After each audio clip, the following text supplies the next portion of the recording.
Commentaire de Charles Andrew Coates. Épître de Paul aux Romains, chapitre 13.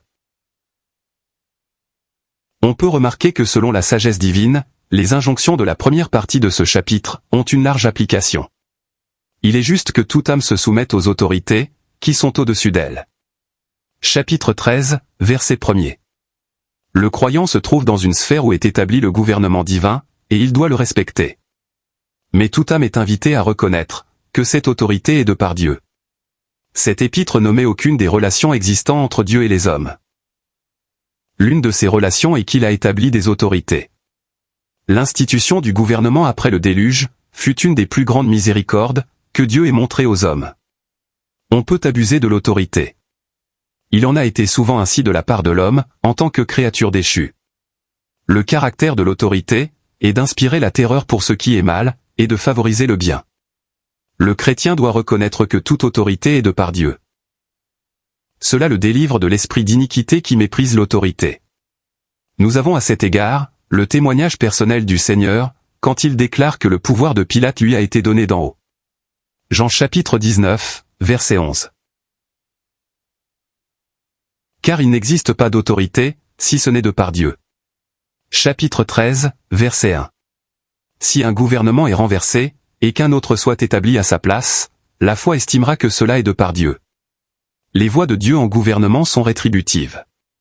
Si les gouvernements cessent de louer ce qui est bon, ou d'inspirer la crainte pour le mal, ils ne servent plus au but pour lequel ils ont été établis, et les voies rétributives de Dieu peuvent intervenir, pour les mettre de côté. Il y a des raisons morales pour que Dieu agisse de cette manière.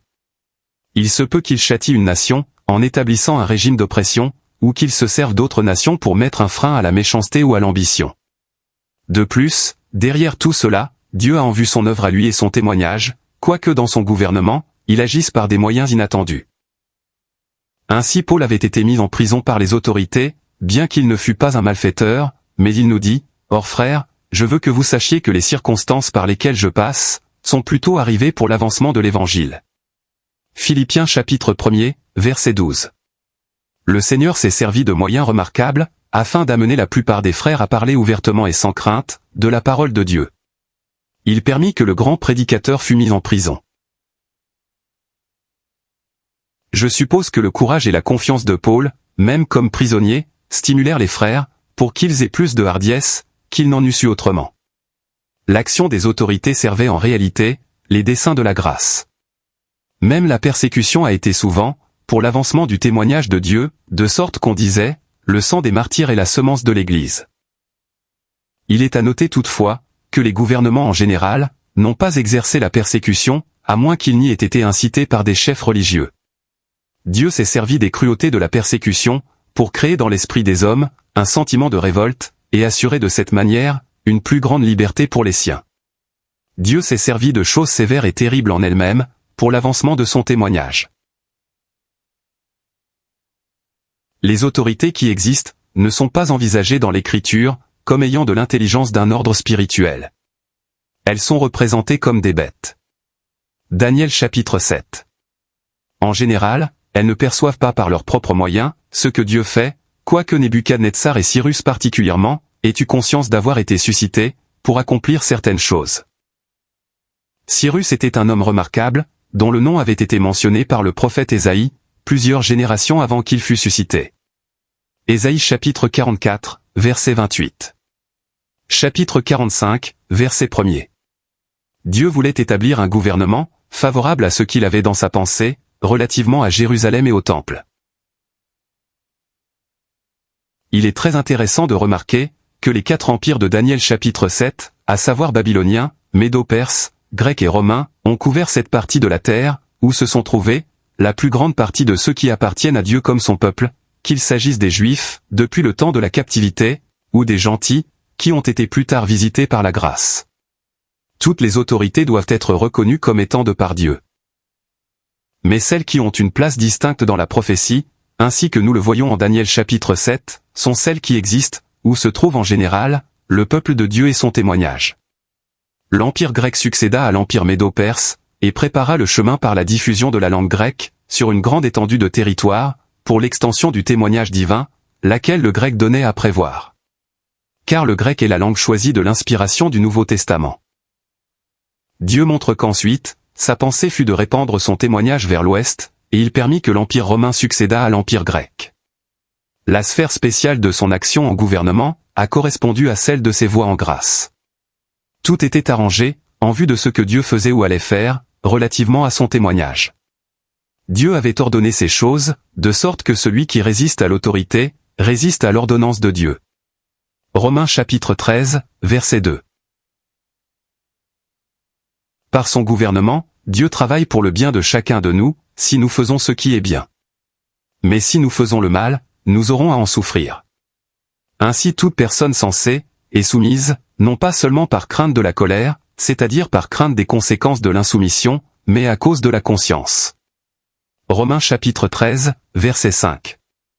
La conscience approuve les buts qu'a en vue l'autorité. Nous payons donc les tributs, comme à des serviteurs de Dieu. Il ne convient donc pas de murmurer, comme les gens le font souvent, à cause des impôts, ou d'en remettre le paiement à la dernière minute. Il est évident que le chrétien ne devrait pas être parmi les derniers, à remettre ce qui est dû, à ce qu'il doit considérer selon qu'il a été enseigné, comme des serviteurs de Dieu. Il doit en effet, rendre à tous ce qui leur est dû. Romains chapitre 13, verset 7. C'est là un des grands traits de la justice pratique. Il est une dette, dont nous ne pouvons nous acquitter une fois pour toutes, en sorte qu'il ne puisse plus nous être rien réclamé. Mais toute autre dette doit être payée à l'échéance. Ne devez rien à personne, sinon de vous aimer les uns les autres. Romains chapitre 13, verset 7. Cela doit marquer ceux qui sont soumis à Dieu. Lorsque ces choses sont négligées, il en résulte du déshonneur pour Dieu, et sa voix est l'objet de mauvaises paroles de la part des hommes. Si un frère ou une sœur a dû faire des dépenses pour maladie, ou pour une cause similaire, et qu'il ne puisse s'en acquitter, les frères ont une bonne occasion d'agir selon Romains chapitre 12, verset 13. Les chrétiens ne sont pas exempts de tout malheur. Il peut arriver qu'ils soient engagés, dans des responsabilités auxquelles ils ne peuvent faire face, sans qu'il y ait eu faute de leur part. J'ai connu des croyants qui n'ont pu faire honneur à leurs engagements dans les affaires, et qui réellement exercés, s'étant tournés vers Dieu, ont reçu son secours, et ont pu désintéresser intégralement leurs créanciers. Il est clair d'après ce chapitre, que Dieu considère les siens, comme étant à même de rendre tout ce qui est dû. La foi tient à ce qu'il en soit ainsi. L'amour ne fait point de mal au prochain. L'amour donc est la somme de la loi. Romains chapitre 13, verset 10. C'est là un modèle de conduite, applicable aux petits-enfants en Christ. Il est comme on dit, négatif. Il ne va pas plus loin que de ne pas faire de mal, mais cela veut dire beaucoup. Nous reconnaissons le gouvernement de Dieu, dans les autorités qui existent dans le monde. Mais nous avons également affaire avec le gouvernement direct de Dieu, comme ceux qui sont en relation avec lui. C'est le côté que Pierre nous donne, en affirmant, « Les yeux du Seigneur sont sur les justes, et ses oreilles sont tournées vers leurs supplications. » Mais la face du Seigneur est contre ceux qui font le mal. 1 Pierre chapitre 3, verset 12. En ce qui concerne les hommes dans le monde, pour autant qu'ils font ce qui est juste aux yeux de Dieu, ils obtiennent actuellement une récompense selon son gouvernement, mais s'ils font le mal, ils auront à savoir, que le gouvernement de Dieu leur donnera une juste rétribution. Il est important de remarquer, qu'il n'est pas donné d'instruction aux croyants, touchant l'exercice par eux-mêmes de l'autorité dans le monde. Leur place est de se soumettre aux autorités qui existent. Ils n'ont pas à participer en aucune manière, à l'établissement des autorités. Ils les reconnaissent comme étant de par Dieu. Nous sommes exhortés à nous soumettre aux autorités et à prier pour elles, 1 Timothée chapitre 2, mais il n'est pas dit que nous devions voter pour elles. Voter, c'est prendre la position de celui qui décide, de ce que seront les autorités. En réalité, c'est se joindre aux autres pour gouverner le monde. Mais le chrétien est ici pour confesser, que tous les droits de gouverner appartiennent au Seigneur Jésus-Christ, et attendre patiemment qu'il vienne, pour user de ses droits. En attendant, le chrétien est soumis aux autorités qui existent, selon que Dieu les a ordonnées, et il les honore comme des serviteurs de Dieu. Et encore ceci, connaissant le temps que c'est déjà l'heure de nous réveiller du sommeil, car maintenant le salut est plus près de nous, que lorsque nous avons cru. Romains chapitre 13, verset 11. Nul sauf les croyants, ne connaît le temps. Nous savons que le jour s'est approché. C'est l'heure de nous réveiller, de nous lever pour saluer l'aurore. Nous nous glorifions dans l'espérance de la gloire de Dieu, et nous avons été sauvés en espérance. Chapitre 5, verset 2, et chapitre 8, verset 24. Dans toute l'épître, ce fait est en vue, à savoir, le jour s'est approché. Le matin est sur le point de se lever sur ce monde, par le retour du Seigneur Jésus-Christ. Alors le salut sera complet, quand toute la lumière et la puissance de Dieu interviendront, et que Satan sera brisé sous les pieds des saints. La perspective ici n'est pas de mourir, et d'être avec Christ, ou même d'être ravi à la venue du Seigneur, selon 1 Thessaloniciens chapitre 4, verset 17. Il s'agit plutôt d'attendre le jour, selon 1 Thessaloniciens chapitre 5, versets 4 à 11. L'enlèvement des saints est en vue de jouir de leur part avec Christ, dans le jour qui est près de se lever. C'est l'heure de se lever, et de se vêtir promptement, pour le jour qui va paraître. Il y a lieu de rejeter les œuvres des ténèbres, de répudier tout ce qui moralement est de la nuit, et de revêtir les armes de la lumière. C'est une figure militaire, l'Église militante sous une armure éclatante. Tout ce qui est réellement du jour doit être revêtu, comme une cotte de mailles de protection. De cette manière, les saints, sous cette armure éclatante, sont vêtus de la lumière du jour à venir. Ils sont déjà du jour. Ils agissent et marchent suivant des principes, qui s'accordent avec le jour. Ils se conduisent honnêtement. N'y a-t-il pas lieu, chers frères et sœurs, d'être bien exercés, pour que nous nous conduisions honnêtement comme de jour? Le jour signifie un complet affranchissement de toute phase de la puissance du mal.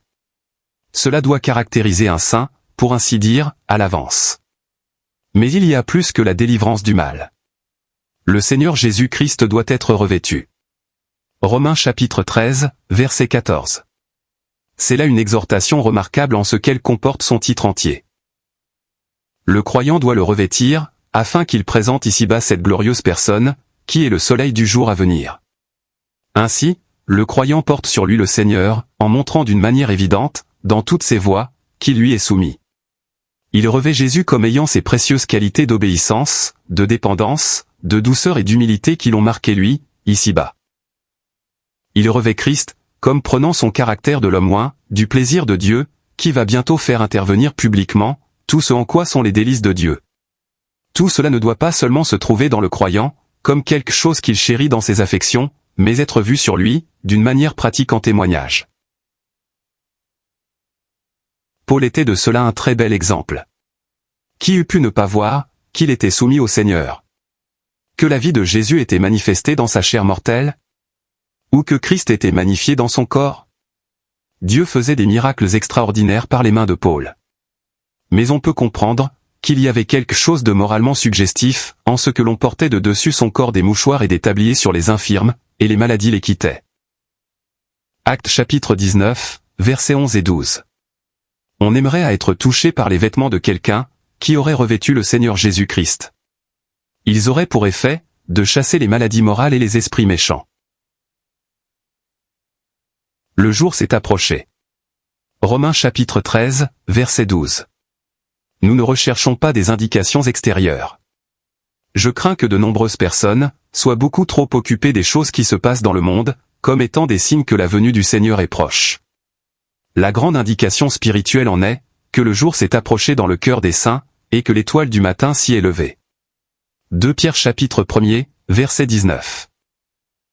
Les événements qui se voient dans le monde ne sont après tout que des traits de la nuit, mais ce qui se passe dans le cœur des saints est en relation immédiate et spirituelle avec le jour. Le fait que le jour a commencé à poindre d'une manière remarquable ces dernières années dans le cœur des saints, et l'étoile du matin s'y étant levée, est une beaucoup plus grande indication du fait que le jour s'est approché, qu'aucun événement survenant dans le monde. Ne recherchez pas des signes des temps. Gardez les yeux de votre cœur, fixés sur celui qui est à la droite de Dieu. C'est de la droite de Dieu que s'effectuera le premier mouvement. Et c'est de là que l'Esprit est venu afin d'apporter près de nous la gloire de celui qui vient, afin qu'il se lève comme l'étoile du matin dans nos cœurs. Il n'est pas convenable, étant dans la lumière du jour, de prendre soin de la chair pour satisfaire à ses convoitises. Romains chapitre 13, verset 14. Veillons à ne pas le faire. Le temps actuel n'est pas à de telles choses.